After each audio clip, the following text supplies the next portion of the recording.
Most people think loyalty is one of the greatest virtues a person can have. We're taught from childhood to stay loyal to our friends, our family, our partners, our jobs, and the people who stand beside us. Loyalty is associated with trust, honor, and integrity. It's what builds lifelong relationships, successful teams, and strong communities. Without loyalty, society itself would struggle to function. But here's something almost nobody tells you. Loyalty isn't automatically a virtue. Under the wrong conditions, it can become one of the most dangerous traits a person possesses. Because loyalty has no built-in sense of right or wrong. It doesn't ask whether the person you're standing by deserves it. It doesn't ask whether they're helping you or hurting you. It simply asks one question: will you stay? And history is filled with people who answered yes even when it destroyed their careers, their relationships, their finances, and sometimes even their lives. To understand why, you first need to understand what loyalty actually is. Most people think loyalty means being committed to someone. It isn't. Not exactly. Loyalty is your brain placing long-term commitment above short-term evidence.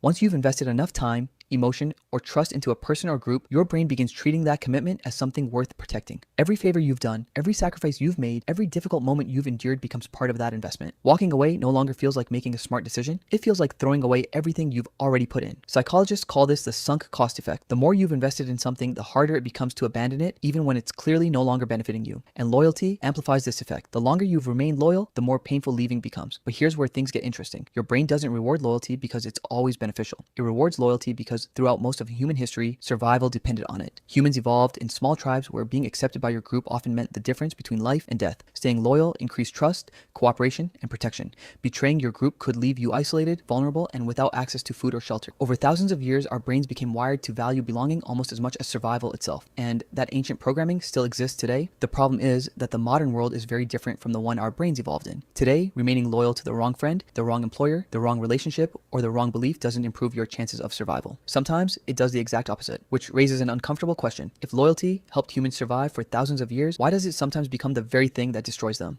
But here's where loyalty starts becoming dangerous. Psychologists have found that once we commit ourselves to a person, a group, or even an idea, our brains begin filtering reality in a very unusual way. We naturally pay more attention to evidence that justifies our loyalty while quietly dismissing evidence that challenges it. This is known as confirmation bias, and it's one of the reasons intelligent people can remain loyal to situations that are clearly harming them. Imagine a friend who constantly lies to you. Every time they break your trust, they apologize, promise they'll change, and for a short while, everything seems normal again. Instead of viewing each lie as a new warning sign, your brain begins treating the good moments as proof that your loyalty is paying off. The bad moments become exceptions. The good moments become the rule. Over time, you stop evaluating the relationship based on what's happening now and start evaluating it based on who you believe that person could become. The same thing happens in romantic relationships. People stay with partners who manipulate them, disrespect them, or repeatedly betray their trust, not because they're unaware of what's happening, but because loyalty convinces them that leaving would mean giving up on everything they've already invested. Months become years, years become decades. The relationship stops being built on mutual respect and starts being held together by obligation alone. And it doesn't stop there. Companies benefit from this exact psychology. Employees often remain loyal to employers who underpay them, overwork them, or offer little opportunity for growth simply because they've already spent years building a career there. Leaving feels risky. Starting over feels like admitting those years were wasted. So they stay, hoping things will eventually improve. But perhaps the clearest example comes from history itself. Throughout history, countless leaders have surrounded themselves with people whose loyalty became more valuable than their honesty. Advisors stopped questioning bad decisions because loyalty demanded agreement. Soldiers followed orders they knew were wrong because loyalty to authority outweighed their own judgment. Entire organizations have collapsed, not because nobody recognized the problem, but because everyone believed remaining loyal was more important than speaking the truth. That's the hidden danger of excessive loyalty. It slowly changes your priorities. Instead of asking, is this still good for me? You begin asking, so would leaving make me disloyal? And once that question replaces the first one, loyalty stops protecting you. It starts controlling you, which raises an even bigger question. If loyalty can blind us so completely, how do you know when staying loyal is a strength and when it's the very thing holding you back? Now here's the part that separates healthy loyalty from destructive loyalty. Loyalty is only valuable when it's mutual. The moment it becomes one-sided, it stops being loyalty and starts becoming sacrifice. Healthy relationships, whether they're friendships, romantic partners, families, or workplaces, depend on reciprocity. Trust is earned from both sides. Respect flows in both directions. Effort is shared. But excessive loyalty ignores that balance. It convinces you to keep giving long after the other person has stopped giving anything back. And the longer you do it, the more normal it begins to feel. Psychologists sometimes refer to this as intermittent reinforcement. reinforcement, one of the most powerful behavioral mechanisms ever discovered. Instead of rewarding you consistently, someone rewards you just often enough to keep you invested. A kind word after weeks of neglect, an apology after repeated betrayal, a promotion that's always just around the corner. Those occasional rewards keep your brain hopeful, even while the overall pattern remains unhealthy. It's the same psychological principle that makes gambling so addictive. You don't keep playing because you always win. You keep playing because every now and then you do. Relationships can work the same way. Loyalty becomes fueled not by consistent respect, but by occasional moments that convince you things are finally changing. But here's the question you should always ask yourself. If this person treated me exactly the same way from the very beginning, would I still choose them today? It's a surprisingly difficult question because loyalty often traps us in the past. We remember who someone used to be instead of who they are now. We remember promises instead of patterns, potential instead of reality. And that's why excessive loyalty is so dangerous. It doesn't just affect who you stay with, it affects who you become. Over time, constantly putting someone else's needs above your own can erode your confidence, your independence, and even your sense of identity. You begin making decisions based on preserving the relationship rather than protecting your own well-being. Ironically, the healthiest people aren't the ones who stay loyal no matter what. They're the ones who know when loyalty has accomplished its purpose and when it's time to walk away. Because loyalty should never require you to abandon your values, ignore reality, or repeatedly sacrifice your own future. Real loyalty isn't blind. It's earned continuously. It grows through mutual respect, honesty, and accountability. The moment only one person is carrying that responsibility, loyalty has already stopped being a strength. It has become a burden. So the next time someone tells you that loyalty means never leaving, remember this. The strongest form of loyalty isn't staying with people who repeatedly hurt you. It's staying loyal to your own principles, your own boundaries, and the life you're trying to build. Because sometimes the most loyal decision you can make is finally walking away. So, does that mean loyalty is a bad thing? Not at all. In fact, it's one of the most important qualities a person can have. Without loyalty, trust falls apart. Friendships don't last. Families become fragile. Teams stop working together. The problem isn't loyalty itself. The problem is giving it to people who have stopped earning it. Healthy loyalty has boundaries. It allows forgiveness, but it doesn't ignore repeated betrayal. It values commitment, but it doesn't demand self-destruction. And perhaps most importantly, it leaves room for accountability. Because someone who truly values your loyalty should never expect you to sacrifice your well-being just to prove it. One of the simplest ways to tell whether your loyalty is healthy is to ask yourself a few uncomfortable questions. If you stopped putting in all the effort tomorrow, would this relationship still survive? If you made a mistake, would this person show you the same patience you've shown them? If the roles were reversed, would they remain just as loyal to you? These questions can be difficult to answer because excessive loyalty often convinces us to judge people by their intentions rather than their actions. We remember what they promise instead of what they consistently do. But actions always reveal more than words. A single apology means very little if the same behavior keeps repeating. This is why healthy boundaries are not the opposite of loyalty.